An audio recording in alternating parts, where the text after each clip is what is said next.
이 시간에는 명신과 색신의 접촉을 공부하겠습니다. 먼저 접촉한다는 말은 조건적으로 결합한다 이런 의미입니다. 조건적으로 결합한다는 말은 인과적으로 상호작용한다 이런 말이에요. 조건은 인과적 조건을 말하는 것입니다. 다시 말해서 조건은 상대적인 조건이에요.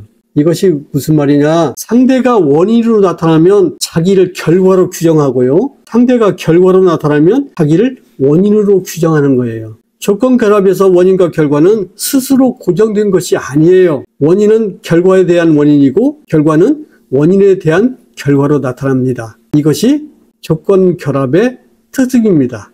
다른 말로 하면 이것이 연기의 특징입니다. 즉 조건 결합의 인과적 관계는 상호적으로 의존하는 관계입니다. 명신과 색신은 접촉합니다. 즉 이 말은 무슨 말이에요? 물리적인 과정과 심리적인 과정은 접촉합니다. 어디에서? 한 개인의 의식 과정 안에서. 오늘 공부가 엄청 중요합니다. 왜 중요할까요? 여러분은 여러분의 의식 과정 안에서 개인적인 심리적 과정을 만들어내서 괴로움을 당하거든요. 그러면 먼저 색신이 명신에 접촉하는 것을 살펴볼게요. 색은 물리적 과정입니다. 색의 물리적 과정은 물질적 자극으로 이루어집니다. 새로운 용어가 나왔죠. 물질적 자극 기억해야 됩니다. 유혹내입처와 유혹외입처가 물질이라고 하면 그것들이 각각 물질적 자극으로 작동하기 때문입니다. 이 작동은 일정한 그 원리에 따라 움직이기 때문에 물질적 작동을 뭐라고 하냐면 물리적 과정이라고 그래요. 예를 들면 이렇습니다. 시각한다는 말은 시각적 물질 자극이 일어난다는 말이에요. 청각한다 내지 정신한다는 말도 청각적 물질 자극이 일어나고 내지 정신적 물질 자극이 일어난다는 의미입니다. 이런 6가지 물질 자극은 각각 식별되는 특징이 있어요. 안이비설신 5가지 기능이 물질 자극으로 일어나면 그 물질 자극은 어디로 들어가냐면 의문에 들어가요. 이것을 의문 전향이라고 하잖아요. 이 전향을 잘 이해해보면 인간이 어떤 존재인가를 파악할 수 있어요. 다시 해볼게요. 안이비설신 5가지 기능이 물질 자극으로 일어납니다. 그러면 그 물질 자극은 의문에 들어가요.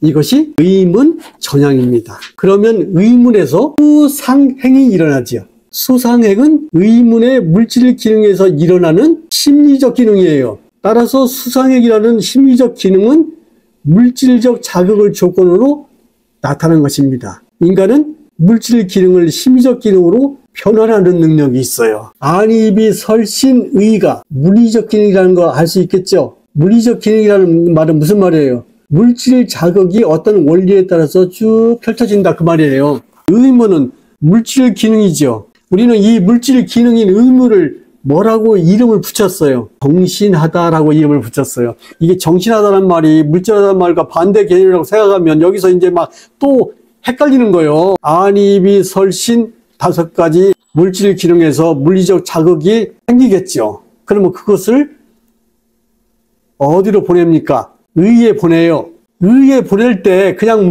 들어가는 게 아니에요.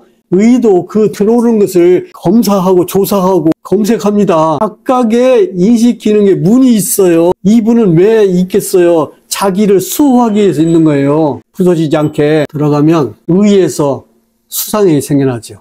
우리는 이 수상행을 뭐라고 이름을 붙였냐면 심리적 과정이다 이렇게 이름을 붙였어요. 이게 다 이름이에요. 이것을 세종께서는 색신이 명신에 나타난다라고 표현했습니다. 중요하니까 다시 한번 말해 볼게요. 색신이 명신에 나타난다. 이와 같이 색신이 명신에 나타나는 것을 자극 접촉이라고 해요. 중국 사람들은 이 자극 접촉을 유대의 촉이라고 번역했어요. 유대라는 말은 부딪힘이 있다 그 말이에요. 물질적 자극이니까 우리가 느끼지는 못했지만 이 머릿속에서 어떤 부딪힘이 있겠죠. 신경물질의 부딪힘이라고 할까? 이와 같이 색신의 물질 자극이 명신에 나타납니다. 그러면 명신이 색신에 접촉하는 것을 살펴보겠어요. 아까는 색신이 명신에 접촉하는 것을 살펴봤죠. 이제 반대로 명신이 색신에 접촉하는 것을 한번 살펴보겠어요. 명신은 심리적 과정입니다. 명의 심리적 과정은 수상행이라는 의미로 구성되지요. 여기서 새로운 단어가 의미죠. 아까 색신에서 나온 새로운 단어는 뭐였어요? 물질적 자극이었죠. 이 심리적 과정들은 의미가 부여되는 과정입니다. 우리가 의미가 있다느니 의미가 없다느니 하는 말을 하지요. 이때 의미는 수와 상과 행을 말합니다. 감정이 없고 해석이 없고 의도가 없는데 무슨 의미가 생겼다고 말할 수 있을까요? 아, 의미 없어 라고 말하는 것은 아무런 감정도 아무런 해석도 아무런 의도도 없음 이런 뜻이에요. 한 젊은이가 나에게 다가와서 이렇게 말했어. 요새 살 의미를 못 느낀다고. 내가 물었지. 그러면 죽을 의미는 느끼니? 그랬더니 그것도 못 느낀대. 그러면 너는 어떡할 거야? 죽지도 못하고 살지도 못하고. 내 생각에는 가만히 있는 게 낫겠어. 그랬더니 그 애가 만족스럽지 못한 대답이었나 봐. 이놈아, 의미라는 것은 네가 안입이 설신을 통해서 그 물질적 자극을 의미로 바꾸는 그러한 일을 네가 못한다는 거예요. 우리가 어떤 사람과 가까이 지내야 좋습니까? 다 의미 없다고 생각하는 뭐 가까이 지내는 게 좋아요. 아름다운 의미를 순간순간 만들어서 제공하는 사람을 가까이 두는 게 좋아요. 우리가 먹는 이 의식의 빵이라는 것은 의미로 돼 있어요. 우리는 의미라고 하는 빵을 먹고 사는 사람이에요. 허기져가지고 허겁지겁 막 삼키는 그 강아지 같은 빵이 아니에요. 아빠가 빵을 사다 줘, 어렸을 때. 그러면 안 먹고 손으로 빵을 만져요. 그러면 왜 안 먹고 그러냐, 빨리 먹지. 엄마가 말씀하면 이 바스락거리는 소리가 좋아. 그래서 청각적 시선부터 시작해.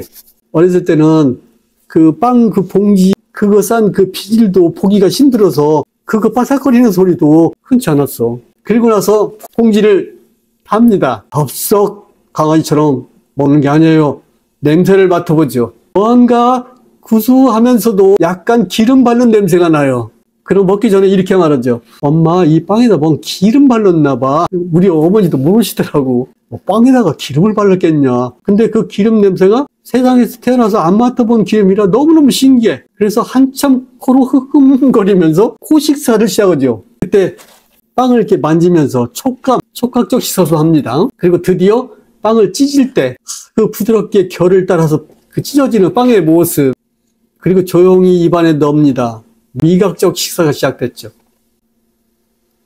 감정이 생겨나고 해석이 생겨나고 의도가 생겨나는 행위가 곧 의미를 부여하는 행위예요. 이 의미를 부여하는 행위는 개인적이고 주관적입니다. 이 과정을 통해서 개인은 개인적인 세상을 만나게 되고 개인적인 세상을 경험하게 됩니다. 경험은 감정의 형태로, 해석의 형태로, 의도의 형태로 의미를 구성하고 그것을 기억에 저장합니다. 의에서 의미를 만드는 심리적 과정이 일어나지요. 왜냐하면 의에서 수상행이 생겨나니까요. 이 수상행이 다 의미를 부여하는 과정이랍니다. 그러면 심리적 과정은 무엇을 조건으로 생겨날까요? 색을 조건으로 생겨납니다. 색의 물질 자극을 조건으로 의미가 만들어져요. 여기서 만들어진다는 말을 우리가 배운 용어로 바꾸면 어떤 뜻이냐면 작이 됩니다. 이렇게 만들어진 의미는 언제나 자기중심적이지요. 여기서 자기중심적이라는 말을 소홀히 들으면 안 돼요.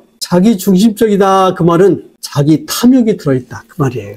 모든 의미의 과정은 물질적 과정에서 생겨나는데요. 물질적 자극에서 생겨나는데요. 이때 탐욕이 개입되면 식은 탐욕스러운 식으로 바꿔져요. 이 물질적 자극은 색성향미조법이라는 6가지 유형의 색에서 나타나는 것입니다. 네, 의미는 단어로 만들어집니다. 단어는 개념이지요. 아이들은 하루하루가 다르게 말을 배워요. 아이 키워본 사람이면 다 알아요. 말을 배운다는 것은 무엇일까요? 그것은 언어를 통해 의미를 경험하고 그것을 기억에 저장하는 일이에요.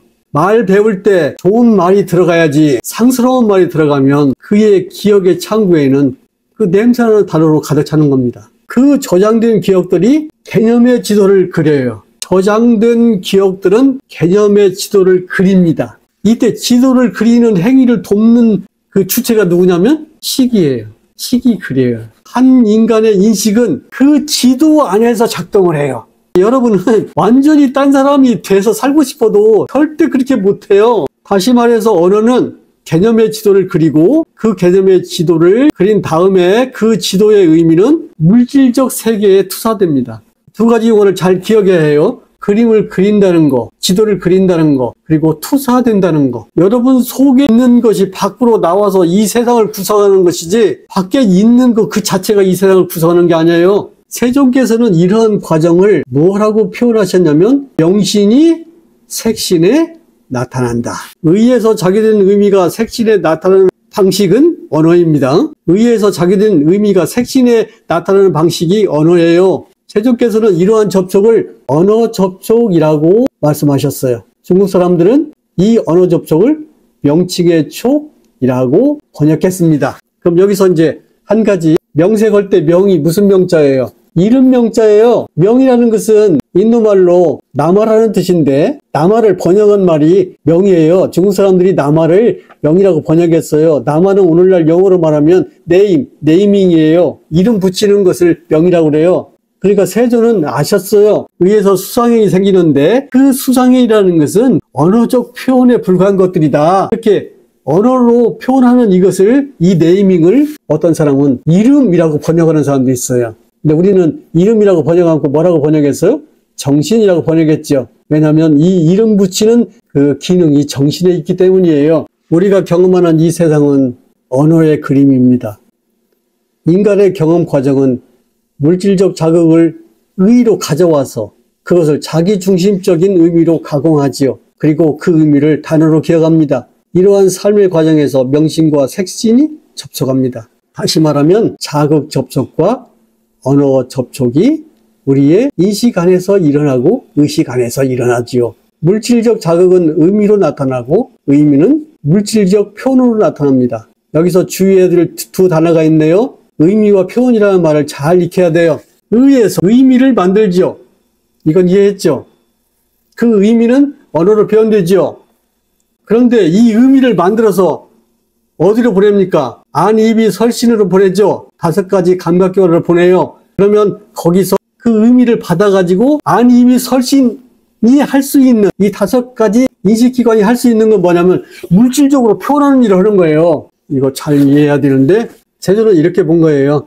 우리의 몸이라는 것은 자기가 생산한 의미를 표현하는 그런 기관으로 본 거예요. 물질적 자극은 의에 들어가서 의미로 나타나요. 여기서 의미로 나타난다는 말의 뜻은 뭐냐면 수와 상과 행으로 나타나요. 감정과 해석과 의도로 나타나지요. 우리가 감정을 갖고 해석을 하고 의도를 갖는 것은 전부 어떤 의미를 지금 부여하는 행위예요. 그런데 이 의미는 다시 오문 전향에 의해서 물질적 표현으로 나타나요. 세존이 통찰한 인간의 존재라는 것은 정신적 차원의 존재가 있고 물질적 차원의 존재가 있는데 이것들은 조건적으로 결합해가지고 의미를 생산하고 그 의미를 표현하는 그러한 인생을 전개하고 있다. 이런 말이죠. 인간을 정신적 존재와 물질적 존재로 구분하는 것은 이러한 기능적 구분에 불과한 것입니다. 인간의 존재를 이해한다면 인간의 괴로움이 어디에서 생겨나는지 알 수가 있어요. 인간의 괴로움은 자기중심적인 의미를 생산하는 과정인 심리적 과정에서 생겨나요. 바로 이 심리적 과정이 마음의 작용 아닙니까? 그래서 불교는 마음을 강조하게 됐어요. 인간 존재를 구성하는 명과 색의 기능과 존재는 한 개인의 의식 과정 안에서 전개됩니다. 자, 공부한 내용을 간단하게 요약해 볼게요. 색신이 명신에 나타납니다. 이것이 자극 접촉이지요. 이 접촉을 통해서 물리적 과정이 심리적 의미의 과정으로 자기됩니다. 세종께서 설하셨어요. 자기된 모든 것은 무상이고 자기된 모든 것은 고이다. 무상이고 고이기 때문에 무하이다. 명신이 색신에 나타납니다. 이것을 뭐라고 그래요? 언어 접촉이라고 합니다. 이 접촉을 통해서 심리적 의미의 과정이 물질의 과정으로 자기됩니다. 이런 자기하는 능력이 우리 인식 안에 있어요. 세종께서 설하셨습니다. 자기된 모든 것은 무상이고 자기된 모든 것은 고이다. 무상이고 고이기 때문에 무아이다. 무상과 고와 무아는 존재 속에서 발견된 인식 행위의 원리이고 존재의 원리입니다. 마치겠습니다.